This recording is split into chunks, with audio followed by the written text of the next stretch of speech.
Hi there, viewers. Welcome back to Face to Face. So, in this episode, we're going to have someone very special, if I might say. And yeah, we're going to have a special episode talking about this particular person, which is very awesome, in my opinion. So let's just directly welcome Mr. Jesse Kiendl. Hi. Hello. How do you feel? Good, very good. All right. So before we start a little bit chit-chat and get into the talk about you, maybe you could briefly introduce yourself to the viewers. Yeah. Hi, I'm Jesse Kiendl. I'm from Vermont in the United States, and I'm working right now here in Indonesia. All right. Thank you very much. So you're working here in Indonesia. What, as what?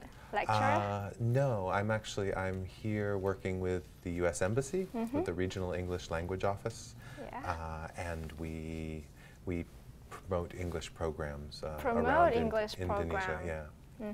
I see. Okay, so surely this is not your first time in front of cameras, is No. Everyone's in front of cameras all the time. Oh, really? Yeah. I've been in 5 selfies already today. Oh, selfies. I meant cameras for studio, for TV. No, I've been in front of cameras before. Okay, yeah. I see. And so I would like to ask the detailed version of your feeling today. Detailed version. Of your feeling. You said that you're okay, you're calm, you're okay, but how far is the okay? Well, to be perfectly honest, whenever I perform in any form, whether that be acting, I used to act like in theater, or if I give a workshop, or even if I teach a class, I always get butterflies in my stomach beforehand. But that's a good thing for me. So the nervousness, it keeps you like on your toes, ready. If I don't feel nervous, then I know something's going to go wrong. Oh, really? But that's me. I think some people can just go in and just be like, yeah, whatever. Okay, so which means you're feeling kind of nervous. A little more nervous now that you said it, yes. Is that how the power of words working now? Yeah. Now that I mentioned nervosity. Yeah, exactly. Power of suggestion. Power of suggestion. Do I have that? You may. You can develop it. I would love to have that. So I could convince every, partners in organization works, then they will all agree to me. So I don't have much time trying to convince or persuading them. Yeah. Okay, so now that you're in Indonesia, I have to ask you this. So what's your favorite Indonesian food? This is such a difficult question because there are so many wonderful Indonesian foods. But I would have to say probably rendang. Rendang. What kind of rendang? Chicken? Pork? Sapi. Oh, sapi. Yeah. There couldn't be pork. What am I saying? There could be, but probably not so much in Indonesia. Yes. Maybe I could develop the menu myself in the future. Pork rendang. But I do like sapi too. Yeah. I do like the beef one. Yeah. Okay, let's stop I like talking about food. No, we can talk more about food if you'd like. I love the fish here. I love the everything. Satay. Everything. Satay. Well, is there any food, Indonesian food that you dislike due to Any some Indonesian reasons? food that I dislike? I'm not crazy about durian. Durian? Yeah, but that's not really, that's like an Indonesian fruit. Some sambals are too fishy for me.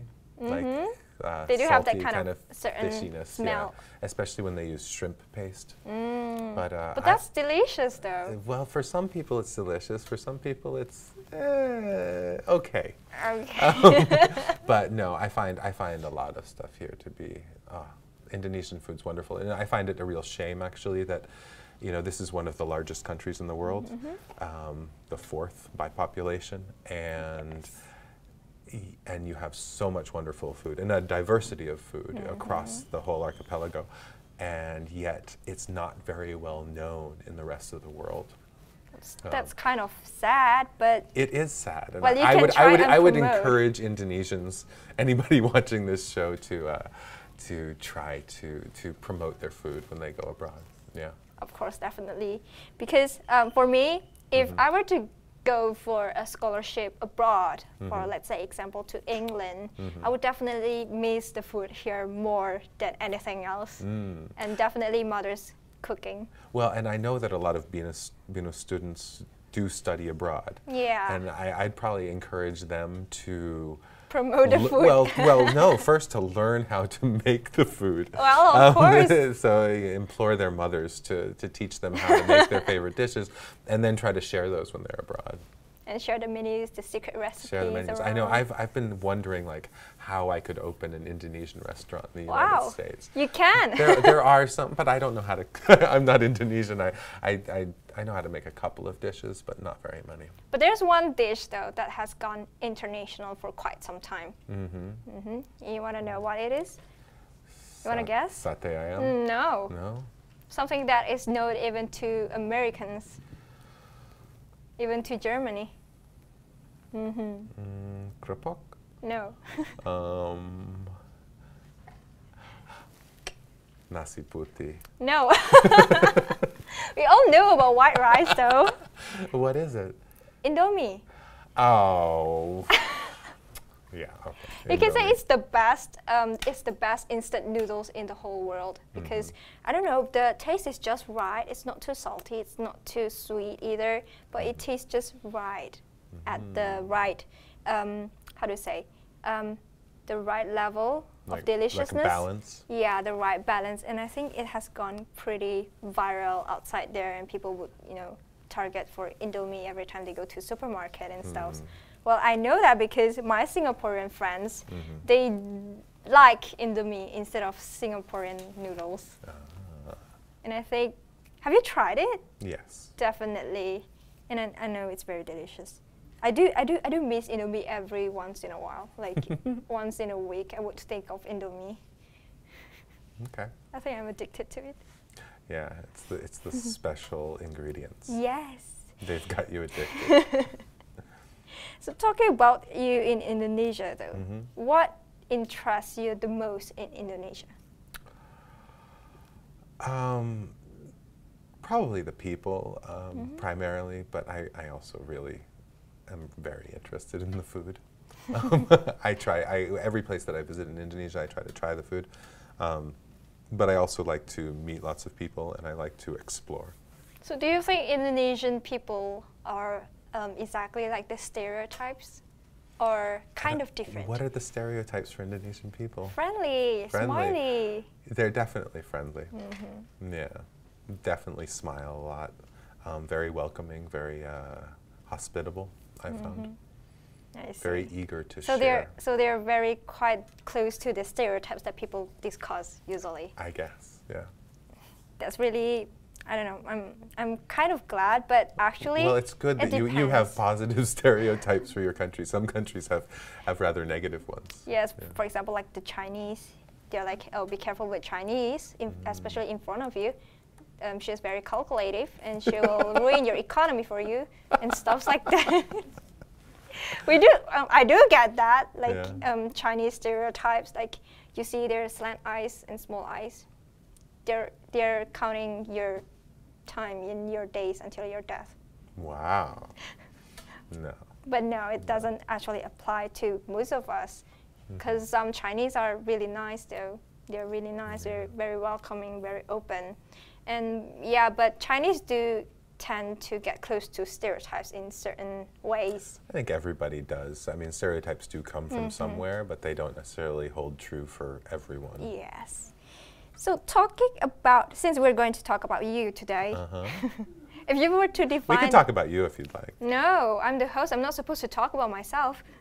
Have you ever had a show about yourself? No, but I think you should. No, but I did talk about, I did become a guest for this show, but it's about Japanese history. It's one of my deepest interests, so I kind of babbled that, and the host was like so silent the whole time. I feel kind of bad for him. Oh well, it ended up well, so yeah. You got the job. Yes. So anyway, we're going to talk a lot more about you and your career and your achievements and your amazingness, and yeah, basically about you in the next segment. So stay tuned at Face to Face.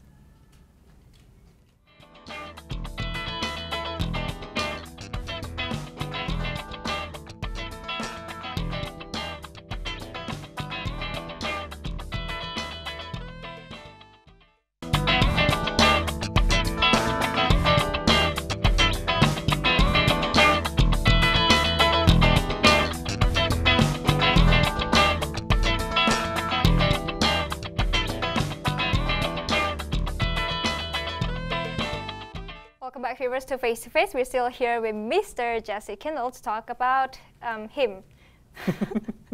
So how do you feel about us talking about you yourself? I don't know, a little embarrassed. Why? But we're going to talk about I don't know. attributes. I don't know as though people generally think of themselves as special. So when somebody else tells you, oh, you're special, I'm going to have a show all about you, it's kind of like, well, why? What do you really want to know about me?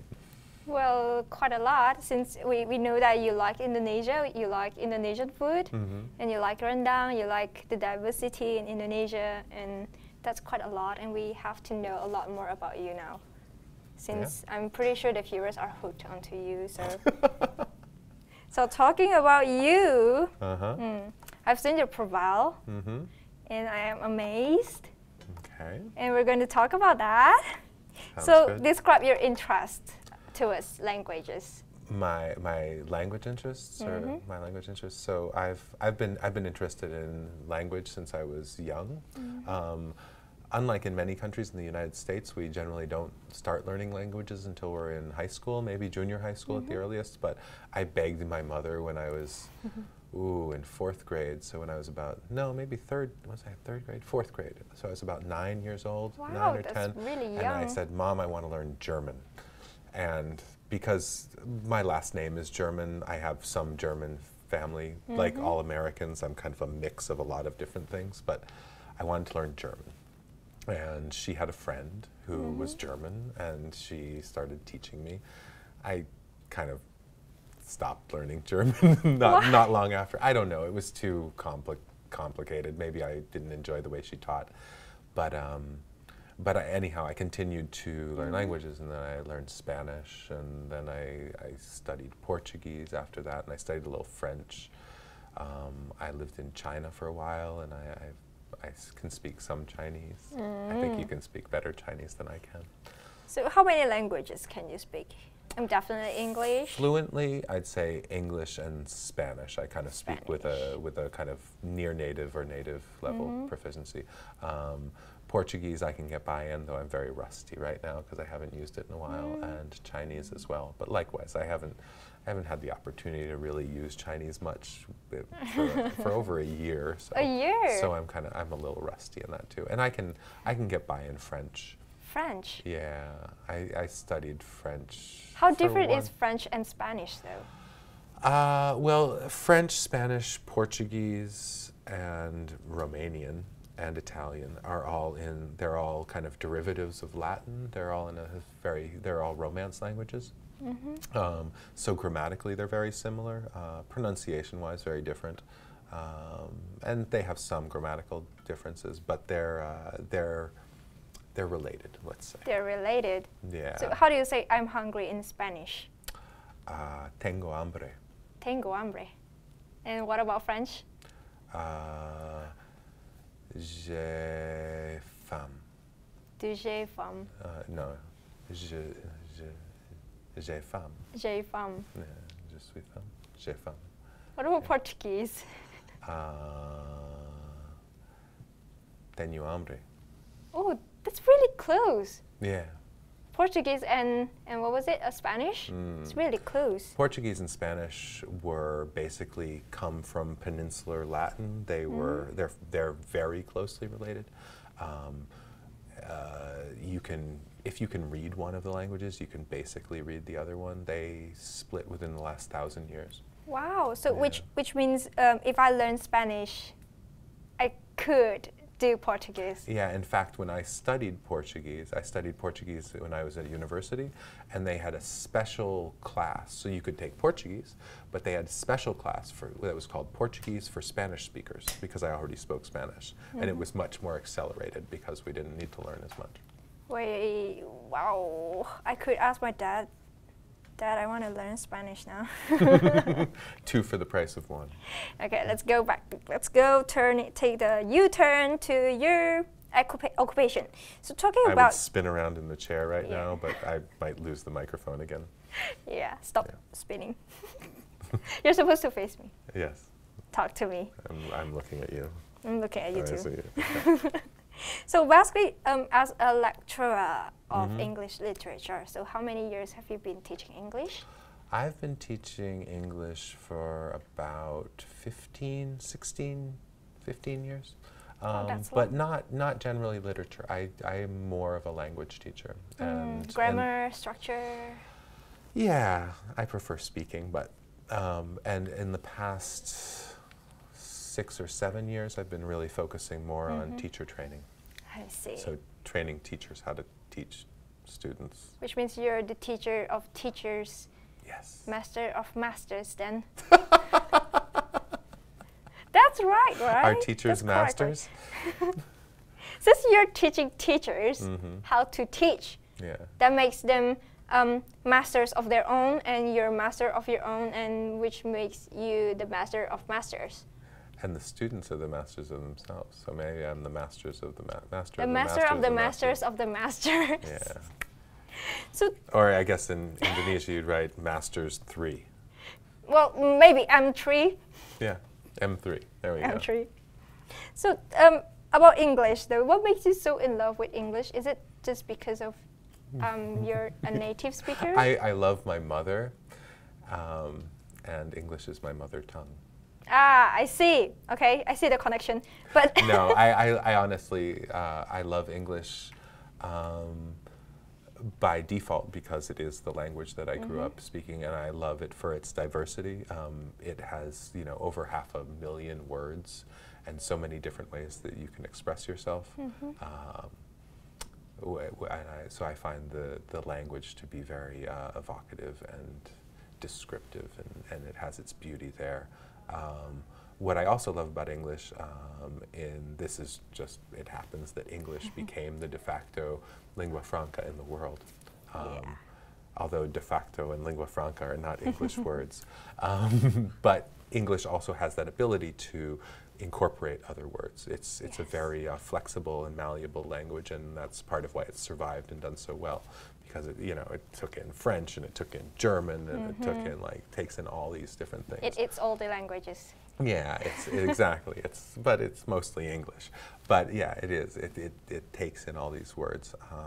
But because it has become the lingua franca, the kind of language of the world, and it's what everybody does business in, and it's how Indonesians talk to Chinese people, mostly in English, not in Indonesian, not in Chinese. And so I love the fact that English at this point allows people to communicate across cultures, across borders. As a student in English literature, and I've been learning English my whole lifetime, I do understand that. And I like how I can connect with other people, and I like how I connect to you right now with the same language that we're using, English, right now. And I like how I can communicate with people, friends, online friends from California, and I could connect with Singaporean friends. I could connect basically everywhere, and that makes me so, I don't know, socially active. Even though I personally don't really like going out of the doors. It makes me kind of social while online, and that's how I got my passion to English. And I actually found my interest too in English in writing. I'm currently writing a few works, and currently writing a historical fiction. Like a book? Yeah, like a book, and it's currently a webtoon. Do you know webtoon? I've heard of it. Can you explain more? It's a short version of comic that is so online. So are you doing the illustrations as well? No, this is a collaboration. So I'm the author, and my friend is the illustrator. But we went into hiatus for 2 months already, and people were like begging us to continue. Oh, so you kind of do installments, like episodes. But the original story is definitely in English, because I think my mother tongue is very under average. So I don't usually write in Indonesian, I write in English. Really? Because I'm more familiar with English literature instead of Indonesian literature. Which is kind of, if you can describe one incident in one sentence or in 5 words in English, you would have to explain in twice or 3 times the word amount in Indonesian. So Indonesian usually prolongs quite a lot, so I don't really like that. Which is why Indonesian text messages only have half the letters? Yes, now they create a evolution for a communicative way. So they make a kind of new language by themselves. So it kind of become a convenience for people who send messages, SMS and stuff. So we're going to talk a lot more about you teaching and your experience in various places that you have visited in the next segment. So stay tuned at Face to Face.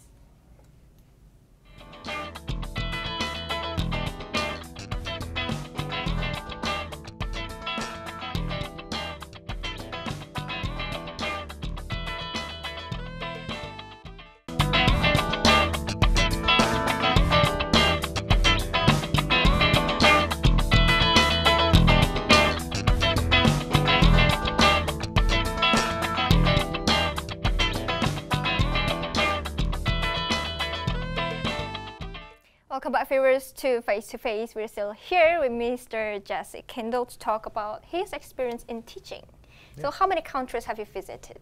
How many countries have I visited? I don't know. Last time I counted 40-something. 40-something? Yeah. I never knew that teaching English can actually bring you everywhere across the world. All those places I've not been because of teaching, but many of them, yeah.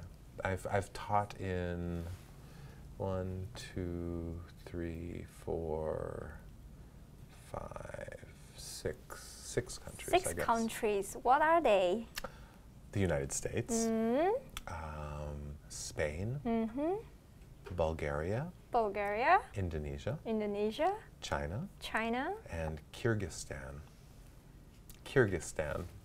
I guess I've also taught in Tajikistan and Kazakhstan as well, but only for short amounts of time. Wow. You have taught in 8 countries. Yeah, but in Kazakhstan and Tajikistan, that was like 1 week. That's really fast. What a shame. I was like visiting school and giving some special trainings. I see. So from all these 8 countries you have taught in, which one of them is your favorite? Which one's my favorite? Yes. My favorite country or my favorite country to teach in? Country to teach. To be perfectly honest, and I'm not trying to flatter, I would say Indonesia. Why?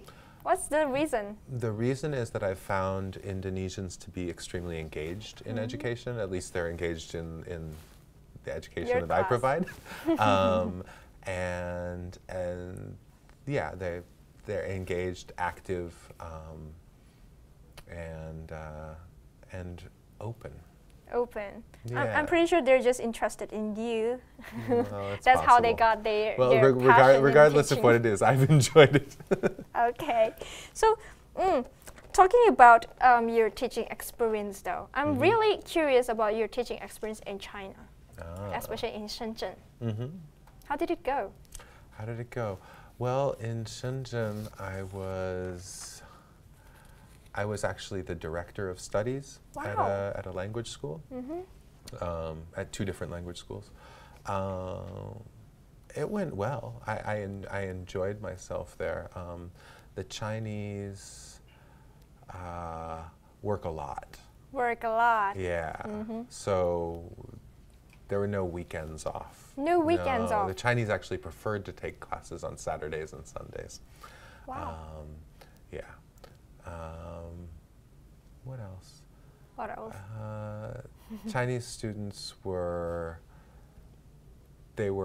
like on time, always present, but it's often very difficult to get them to focus. No, not to focus.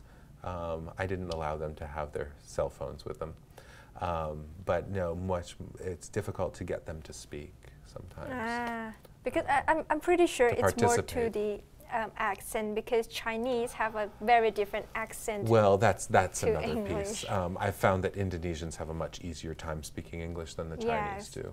Because we do have the ABCDs in Indonesia, but they don't really have ABCD. They don't, but they have pinyin. They have pinyin, Yeah. and so they're used to the characters. The letters have slightly different sounds, but just like the letters in Indonesian have slightly different sounds than English.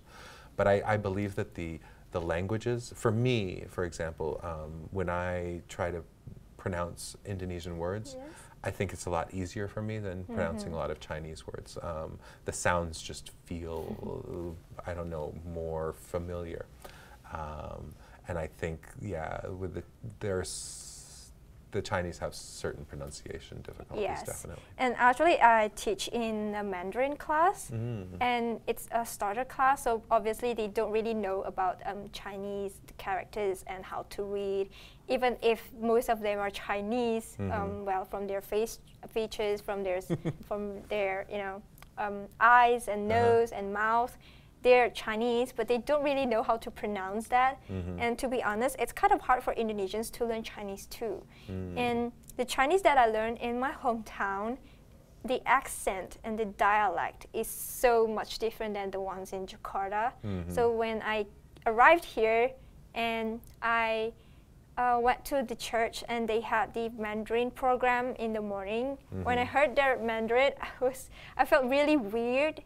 Could you understand it? I could understand it, but the notes, the intonation is so different than the ones that I learned, and I'm kind of confused because in Chinese, if you get the note wrong, people could get you wrong too. And I think that's one of the plus for English. Even if we get the wrong pronunciation, people can still understand. For example, that's an interesting thing. Actually, this is another issue that Chinese learners would have is. In terms of intonation, because Chinese is a tonal language, and tones have certain meaning, but when they speak English, it would often just be flat. Like they would just say, hello, how are you? I'm doing fine, thank you. Like, that happens there? You're very beautiful. Whereas in English, it would be like, you're very beautiful. And we have a lot of like up and down. But they wouldn't do any of that up and down, because that was reserved for Chinese or something. I don't know. It was interesting. So to get them to like employ kind of feeling and intonation for meaning, in that was often difficult. I see. I think that's pretty much the same for Indonesians too. Well, certain classes, certain people, they do get a little bit difficulties in learning English, especially in my hometown. They do get it difficult in learning English. But once you have mastered English, they will be like, Master, where are you going? Are you going to teach English? Where are you going? They will be like, chicks and the mother hen. They're pretty much like that. But in Jakarta, everyone is okay with English. If you speak English to one another, they're like, okay, yeah, sure. It's really broad. Everywhere is English, and I like it here. But I do miss my hometown. I'm having a dilemma right now. So talking about English, I really like how the pronunciation varies among Indonesians. Like the most common mistake would be the pronunciation, prejudice, and prejudice. We often say prejudice, but people still understand. Right, and we would say prejudice. Yeah, it's kind of different, but people still understand, and I like that about English. Yeah, no, I've noted that actually with Indonesians that people will often just put the stress in a different place in the word than I normally would have. And some of that I think is from whatever, but a lot of it is because Indonesian uses a lot of English words. There are a lot of English words incorporated, and they're often pronounced very differently in Indonesian than in English. So from all those languages that you have learned, like Portuguese, Spanish, French, which one is your favorite? Aside English. My favorite? We know that you love English. Probably Spanish. Spanish. It's the one I feel most comfortable with. Yeah. Because you have mastered it. Because I've mastered it, because I have ongoing interactions in the language. So you talked about how you feel more comfortable writing in English than in Indonesian. When I was in high school and college, I like to write poetry, but I write much better poetry in Spanish than I write in English. And I just have a different feel for the language. So I feel like I kind of have a feel for the rhythm of Spanish. I can make word play and jokes, and I well, some people do make jokes about Spanish people. Like, they say that Spanish people are very romantic. That if you want to, woo a girl, you should learn a little bit of Spanish. That's what they say. Pues tal vez es por eso. What's that? Well, I said, well, maybe that's why. Oh, that's kind of hard for me to understand because it goes really, I don't know, it goes like water. Well, the thing is, like the Spanish that I speak, just like in Indonesia, you have many different types of well, I guess Malayu, you'd have different types of Malay. And just like in English, you know, we have different dialects and different accents around. The Spanish that I speak is a very, it's from southern Spain primarily, and they kind of mumble a lot of their words. All the words just kind of blend together, and so it's even difficult for people from other parts of Spain to understand. Well, I should probably learn that as my next challenge. There you go. So let's go back to teaching and lecturing. So how do you think, how important the role of a lecturer is towards the new generation, towards the students? How important? How important is the role of the lecturer? Yes.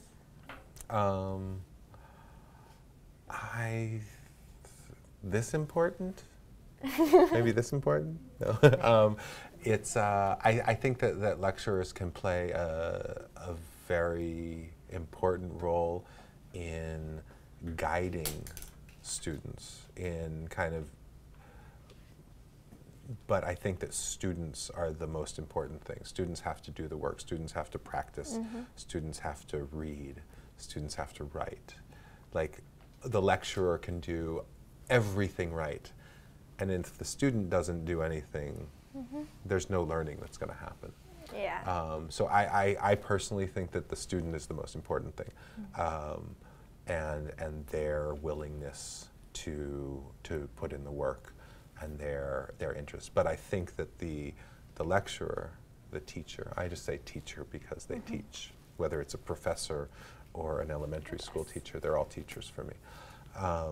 But the teacher can, it's important that they understand the student's interest so that they can develop classes and material that will be of interest to the students and that can motivate them.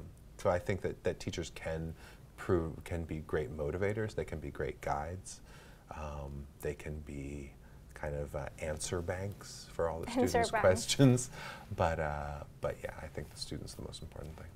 Well, as a lecturer though, we do have the issues of degradation of morality right now, and as a teacher, as a lecturer, you have to prepare students for their career, for their quality in studies, learning skills, and many other things that they have to do and they have to complete. So as a lecturer, do you think morality is more important than quality? I think that every lecturer probably has their own moral code, maybe. I think that we have different ones. So for me, for example, for me the primary, the kind of most important thing in class is respect. Respect. And so when you talk about morality, for me, I immediately go towards respect. Morality can be defined in many different ways. Yes. Religions define morality in some ways, governments define morality in some ways, people individually do. But for me, it's respect. It's always been, it's respect and honesty. And I find them to be two parts of the same thing in my own philosophy. And so I think it's important that teachers respect students. And by respecting them, that means coming to class on time. It means preparing interesting classes for your students. It means respecting their intelligence and their opinions and the fact that they're learners and that they need time and assistance in growth. I think respect also goes on the student side in showing up to class on time and doing the work and participating in class. In America, like, the way that you respect a teacher is by participating in class. I see. That's like kind of the most respectful thing that you can do. By putting away your cell phones during class. Well, that's definitely, but currently in my class, cell phones are the media of studies. So we don't usually take notes, only those who love pencil and papers, they take notes. But for those who with gadgets and phones, they just snap it away and that's all. Yeah. No, that goes into a whole nother thing. I know this is the common thing, right? So the lecturer has written all this stuff on the board or has a PowerPoint, and the students just take out their phone and they snap a photo. That's fine if they go back to it afterwards. I don't think they generally do. But there's something else about writing it down. Yeah, we do memorize it subconsciously. Yeah, there's another input that's going on there that I think is very helpful. But I'm not totally against cell phones in class, but if we're having like a speaking class, it's better to put it away. Or someone's giving a presentation, I say put it away and focus. I think that I think one of the greatest issues. I mean, I look at my phone all the time as well, but one thing that I've noticed over the last 15 years, and with the increased use of phones, is people's attention spans getting shorter and shorter and shorter and shorter and shorter and shorter and shorter. Okay. So it's like this long, and people's got to look at it and got to look at it, and somebody talks for more than 2 minutes, and then I can't pay attention anymore, and people are just here and here and here and here and here all I see. And perhaps we can continue on in the last segment later on, more about attention span in learning. Okay, so stay tuned, viewers, at Face to Face.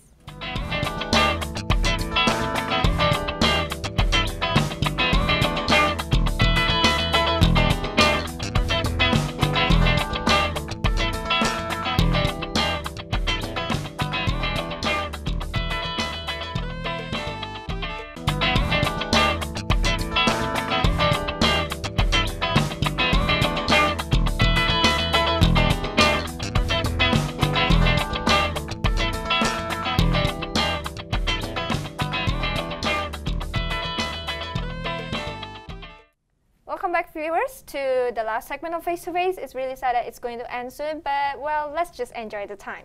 So hi again to Mr. Jesse. Hello. Hello.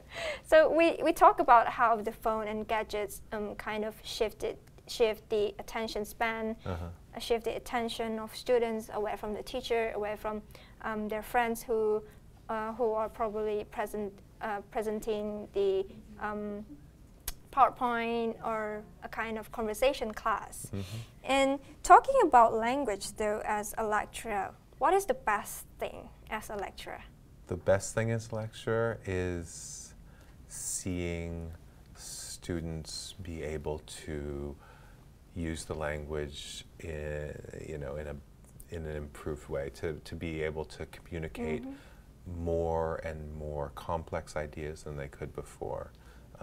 To watch students, my favorite thing to do is to teach very beginning students, honestly, because you see the progress so quickly, and they go from not being able to say their like hello, how are you, to being able to like ask how somebody's doing, and then like to start talking about their family, and then to get into much more complex and more complex things. So I love to see, I guess you could call it the flowering of communication. The development. The development. What about the thing that you dislike the most as a lecturer? What do I dislike the most as a lecturer? Homework. Homework? Why? I thought students should hate homework, not the lecturer. Lecturers can hate homework too. I love teaching. I really do. And I kind of fell into teaching. It wasn't my plan, like many teachers. But I. You don't like homework? Well, I have many friends who have 9-to-5 jobs, and they finish work at 5 o'clock, and then work is finished. And they go home and they can just focus on something else. As a teacher, my work is never finished. I'm always either correcting something or planning something, and that often happens at home, and it happens all the time. Yeah, sometimes I wake up at 5 in the morning and I'm like, I got to do this, or or 11 o'clock at night, and I'm creating a session plan of some sort. Yeah. I see. Well, I don't really. The other thing that I don't like, but in the actual teaching, I don't like it when people are afraid to make mistakes. And I think that's one of the biggest things, and it creates a lot of reticence. A lot of students who don't want to speak, they're afraid to make mistakes. I'm afraid to make mistakes. Well, but the thing is mistakes are how we learn. When a child is a year old and starts speaking, my niece right now, my sister's daughter, she'll be almost a year and a half shortly. She makes mistakes all the time. All the time? Of course, she's a year and a half old. but she tries, and we correct her, and we say the right word, and we're encouraging. And in a couple of years, she'll be like a fluent English speaker. But the same thing I think goes for language students is, you know, you got to make mistakes. You just have to go and try and say the words, say it, pronounce it. I do get that, like my Mandarin students, they are so afraid of making mistakes, but actually I try to encourage them, but I think I don't have the convincing power or skill. I think one way that a teacher can do that is to be very accepting of mistakes. Kind of, I think humor can help as well. I see. So thank you very much. Apparently this is the end of today's talk show. We've talked quite a lot about your experience, your trip here and there, and about tips, about teaching and stuff. Maybe I can apply it into my class. This is such a nice talk to you. It's been a pleasure being here. Thank you very much. Thank you so much, Sophia. Maybe you can come here again next year. I'd love to. Or maybe next month. All right. So thank you viewers for watching today's special episode with Mr. Jesse Kiendl. And thank you for the crews for making this everything good and perfect. And see you next week. Bye!